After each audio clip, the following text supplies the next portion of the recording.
How you guys doing? Good. How are you? Great, awesome. Another day of practice, another day to get better, so it's been awesome. Good. Good. How have kind of your early evaluation 10 days in of how your guys have been handling it? Good, it's really been fun going through, because you get through one season, you get a second season so much more fun because they've been through it. Mhm. They know the offense, you can build off it, you can keep expanding it, and kind of, you know what they can, I say can and can't do, what you need to work on helping it better. So that's what we spent a lot of time on, is taking each one of them, seeing them through a season, because they both, the top two guys played some, obviously, get a chance to see what they did during the season, what they need to work on, and be able to work on that and continue on, and then let the offense grow and build, because we've been here a year now, Mhm. and they know the offense, at least a verbiage terminology, and we keep building on, which is awesome. Can you offer kind of an evaluation of where Jalen and Jason kind of stand at this point? Well, it's a daily evaluation, I guess is better. Is Sure. that fair to say? Probably. I just keep saying, I always tell those guys, competition is daily. Like, every day you have to earn it. I remember Tom Brady or somebody's made that quote someday, like, I practice like I gotta earn my starting spot all the time. So you're earning it all the time. We evaluate film all the time, and so on and so forth. They both have done well. We keep working on obviously minimizing errors, and doing that kind of stuff. We want to be explosive, so working hard to be explosive and so on. But the great thing is the ability for them to be able to run and use their feet is fun, and throw off platforms is really good. We're just working really on getting them to keep getting better and better on platform. If that makes sense to you guys, just being able to be collapsed, and they're spectacular on the move and so on and so forth. Now we got a chance to keep working on it, get stay in the pocket, making throws within the pocket when the pocket is there to make those throws and so on. So they're both doing well.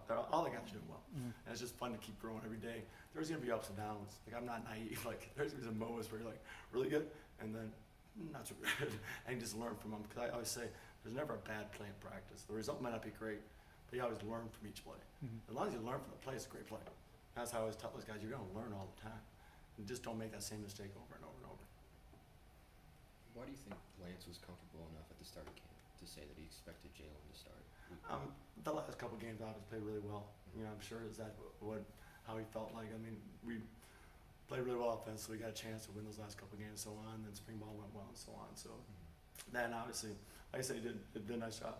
Texas win was great. The rest of the games, he did a really good job, and so on and so forth. And then, obviously, through spring and so on, kept building off on that. Kept building on that. The greatest thing is what happens is, I tell you guys this all the time, competition makes each room better. Each position is better through competition. So one guy has a chance to start making plays, the other guy wants to play, right? And he keeps playing. The other guy's got to keep moving, and keep pushing. So what's really been awesome is we have guys like we have competition now, and guys know they have to show up every day and compete, or the next guy's ready to roll, and the next guy's ready to roll, and that's what's really fun. So I've always said that wherever I've been, the best quarterback situation has been where there's competition, and guys have to keep performing daily and keep striving for excellence daily, because the next guy is going to be able to do that as well. So that's what's awesome. Lance said yesterday that he thinks that Jason's had some of his best practices, period, while at KU in the month of August. I guess, do you agree with that? And More, yes. Well, I think it started the last part of spring was really good, and then build on to. I think a lot of it is him being more comfortable with the offense. A lot of times, guys come from offenses where it's up tempo, not a lot of verbiage, not huddling, all that stuff. So our offense, obviously, when you huddle, there's verbiage and play calls and all that stuff that add into not just being able to go set up and go, and it's a one-word play all the time. So I think him being more comfortable with the verbiage and the terminology in our offense has let him play fast again and let him just kind of be free.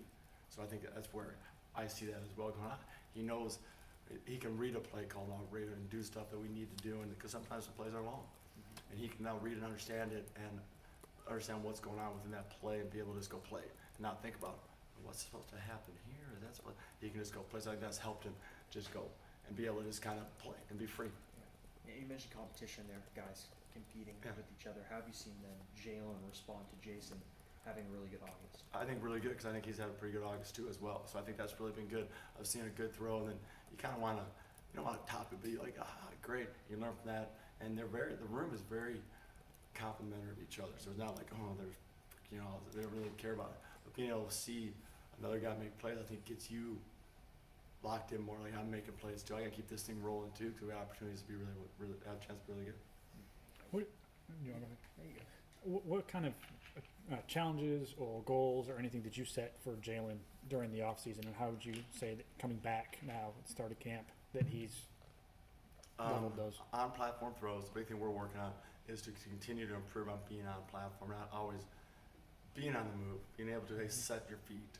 I always say take a stand, get the top of your drop, make a stand, and make a throw, and not have to and look for an escape route or whatnot, you know, so on and so forth. The big thing for him, and then to eliminate mistakes or turnover. And that we had a couple, I think, in the West Virginia game, if I remember, and a couple of those, and try to understand you don't have to always make a great play. Sometimes a great play is a check down. Sometimes a great play is throwing it away. Sometimes a great play is scrambling, get us back to the line of scrimmage, and we still have the ball in our hands. So kind of find that line of, hey, use athleticism and your ability to make great plays, great, but don't push it too far and all of a sudden do something we don't need to do, when the best thing is we just want to make sure when the whistle blows. I always tell them it's the rule of zero. If we still have the ball in our hands and at worst we're back to the line of scrimmage, life's okay. We can still play. If we don't have the ball, it's tough play offensively. So those kind of things are big things we're working on with him. So he had, as a 17-year-old, is playing in not your offense. Right. Last year is playing limited because of his redshirt situation until the end of the year. Where do you think his development stands compared to somebody who would be a normal true junior at this point? I think he has helped his development, because I think I know what you're saying. It's hard sometimes to not get these so-called reps, but I always say this, and I don't know if this is right nor wrong, but here's how I phrase it to the quarterbacks. If you watch a play, if you're at practice and you're not running the play with someone else is, or if you're watching film and you watch that rep, it's a rep. Whether it's physical or mental, it's a rep. Jalen's the best I've ever had. The best I've ever had is when the other guys were playing last year. He'd be with me, and we'd be running whatever, and he'd be doing the footwork right next to me, and doing as much as he can to get that rep. You know, it's not a true ball in his hand. To kind of get that rep picture and do the footwork to get that thing situated. Because it's like there's always moments of why can some guys just come in, minimal reps, come in and make great plays. And other guys have to be a rep guy. Well, everybody's like to be a rep guy, but you can't get them all the reps everybody needs. So you have to be able to understand that a mental rep, a film rep is a rep. And you have to be able to take that, see what someone else does, remember that, learn, and not make that same mistake and make the throw. And we'll listen in film room and go, hey, coach said to do this, I got it. So when my opportunity comes, I do make that throw. So we have a lot. Now the good thing is we also have a lot of individual work. So we get a lot of throws with individual work. One-on-one, the way we practice, we get a lot of reps. With two huddle and all that kind of stuff's been really great to help guys get large amounts of reps. But I think, I don't know, I can't tell you exactly where other people are in terms of development, like how in comparison to him. But I think he's done as good a job as I've had at being able to catch up and really do a good job being ready to roll without getting the so-called physical reps last fall. Sure. He spoke a little bit when we had a chance to talk to him a couple of times thus far about, you mentioned comfort in the offense, but the other side of that is being able to diagnose and see what's going on defensively. Yes. How much do you think, maybe it's the film work or just a greater understanding of the speed of the game, he now can really dissect a defense? Obviously, what's nice is he took a lot of time this summer to do that. He talked about, Coach, I want to watch film. Start seeing what the defense is doing. Start giving me a chance to get off of one side and get to the other side off of a defensive look. And we're spending time within this camp and filmed it almost daily, talking about now that they're understanding of the offense, now we can build off of, okay, now let's talk more defensive stuff and terminology and verbiage. So I think he is really working hard to grow in that area. To be obviously see pressure looks, to be able to see cover schematics and say, hey, I see what they're doing. I know what should be open. I can get there faster. So I think he's really growing quite nicely in that area. And he also spent time, he said, kind of shortening his windup, kind of making it a more compact throw. Does that? Yes. How does that pay off? And that's for what we him? talk about the fundamental stuff is where he is so, he'll circle a little bit, but he does it so fast, guys do that and get away with it. We're just trying to keep the ball up just a little bit more. A lot of times what happens is a guy, once you stride big, you get long. So sometimes he'll get a longer stride. Now he does it really fast, so he gets away with it, but you're actually losing velocity and lengthening the time it takes for the ball to get someplace. You're lengthening your release, which is actually slowing down where some of his best throws are all of a sudden under duress, and I call it a quick front foot pound.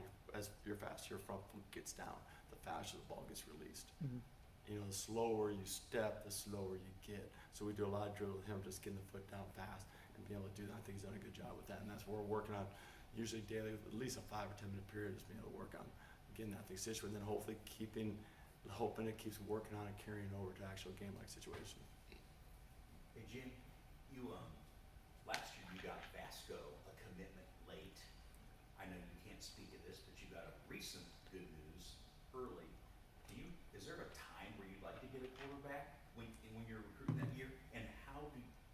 about the evaluation process you guys use? We want to get the best person we can at any time whenever that occurs. That's fair to say. And that's all it is. So to me, it truly doesn't matter. Honest goodness, I don't sound naive, but in any situation, whether you get it late or early or whatever happens, wherever, whenever, if it's a person that's the one you want, it's always the best. Very naive, very general answer, but in theory it really is. Just getting the right person is the most important thing, and then letting it roll after that. On that front, then, what do you look for when you're evaluating a guy that you want to add? What are the traits that you're looking for? You like, in theory, like I always talk about, especially that position, you'd love to come from a program that's been successful. You know, like kid has had success, obviously that helps. You know, it's about being a winner, obviously. You look for guys that I call it loose and sudden, that have a quicker release, that are loose and can make plays in all different directions. The way the game's changed right now, there's very few offenses or guys that can just stand there and have this perfectly formed pocket and stand back and be big and strong. It's just hard nowadays because defenses are so good. Speed of the game, defense is sped up so much. So impressive by the guys playing. They have to be able to make plays with their feet. You have to be able to move around. So guys who can extend plays, you know, make decisions, which is always the hardest. Hopefully, seeing statistically how they do, are they a touchdown, interception type stuff? It doesn't matter to me in those situations. But obviously, being successful and being able to make plays. Really, I like the guys that can make plays on platform and off platform, and can kind of ad-lib a little bit and make those plays when things aren't going great. I guess the best way to look at it, you know. And then as you go through a process, you like to learn about the kids I call functional intelligence, the ability to process large amounts of information in a short period of time. How much can they understand? Because why is it sometimes when like kids can be really talented, but one kid becomes better than the other kid or whatever, picks up faster, well, you can handle things better. So you hope throughout the process you learn about those kids and how successful, how much they can handle in a short period, how much information they handle, and how long they can read something and do it, or they can just do it. And I think that's sometimes the hardest part of the process. Yeah, and so you didn't mention like arm talent or arm power Yes. there. So I'm curious, like philosophically, then, do you feel like you can improve that when someone gets in the I program? think you can improve. People always say you can only, there's things you can. To me, I look at something and I go, here's what I think I can work with. Because if you watch film, sometimes you're like, okay, I guess I've coached a long time. Something I'm like, I don't know if I can work with that. Like that has been hard for me to fix or handle, or that's a tough thing. That, hey, I can work with that a little bit. If a kid drops the ball a little bit, maybe has a longer release or a slow front foot, I'm like, I can work on that. I can work with some of that stuff. I really feel good about being able to quicken things up a little bit. You like to have kids who are just, I will tell you this, sometimes accuracy is sometimes the hardest thing to coach. I know it sounds crazy, but there's certain kids, I think James Franklin said it right one time, I think listening to one of his clinic deals, he talks about some kids just have great spatial awareness, the multi-sport kids. The kids have great spatial awareness, the point guard in basketball, the shortstop, the hockey player, lacrosse, kids that are multi-sport kids. Just why can some kids just see a gap and throw and other kids can't see a gap? And that's why the multi-sport is really important. The kids that have played multiple sports are always fun to deal with too, and so on, as they can kind of see things and just be able to, get off things and see and find a gap, find a lane, and have great accuracy, and which is sometimes the hardest. Accuracy is sometimes tough, because like you say, why can't a kid throw it 10-yard wide, and why do other kids throw it 100 miles per hour and just can't get to it? You know, but I do like some things, and some things I can, and I think I can work with kids who are longer stride, kids and shorten them up, that kind of. Some things you just can't, or I can't. Yeah, and going back a little bit, something you said Yeah. where there's no such thing as like a bad practice. Yeah, right. For early in camp, for example, Lance talked about Jalen, saying that he had some throws he probably wish he had back. How different is he in practice with some of those throws where you're like, ooh, maybe bad decision, versus in a game? Like, how different is he in terms of that decision making in practice versus a game? I think sometimes guys will there's this line where kids have to figure out what they can and can't get away with. Does that make sense? Where you got to kind of let the leash roll a little bit, but now it's not fun all the time because sometimes things don't go perfect. But you kind of hope you can see it, make them realize that's a no can do, so they won't do it on Saturday. So I think there's the line is sometimes, to me, there's throws that are tight window throws, and throws that are like, what are you doing? You got to try and eliminate the what are you doings, and then let the fine line sometimes keep working, go, you can do that if you need to in a crucial third or fourth down situation. That's why we try to put kids in situations like that and have those situations. So I think he's handled it well. I'm hard. And anyone knows me as a coach, I'm hard on those guys. Like, I want to challenge them. So I want practice to be hard. Like Coach always says, practice should be hard. Games should be easier. So you're going to challenge them, let that go. But yeah, seeing how you got to sometimes let yourself go, see what you can and can't get away with, so you don't do that on Saturdays.